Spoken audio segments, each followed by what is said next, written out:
Kawasaki fd620d engine on my jd425 with low hours smokes badly and blows oil through breather tube into carb. I removed breather tube and flushed through the breather outlet on the engine and feel sure the internal filtration is clean.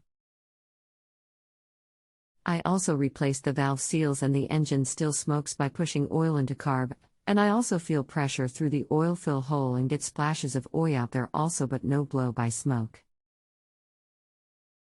What could be problem? Welcome to Just Answer Small Engines. Let me try to help you. Have you checked the oil condition? Does it smell of fuel or is thin from gas contamination? Did it start the smoking all at once? The oil cap should never be removed with engine running, and will always have lots of pressure and will blow out the oil through the open cap.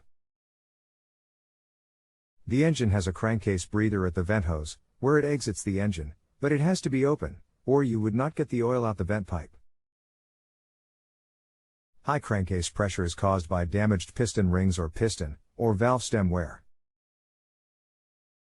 I changed the oil and filter because it was a bit overfull and had what seemed to be 10W40 oil, and I knew thus could be causing the smoke, and replaced it with the recommended 30W and replaced the valve stem seals.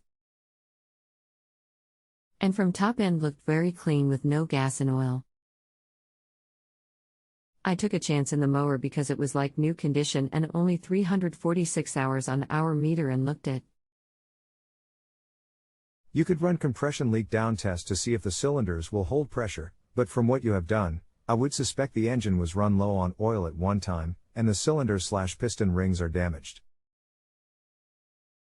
If you have a home improvement or appliance question and want to chat with an expert now, visit JustAnswer.com/YTHI.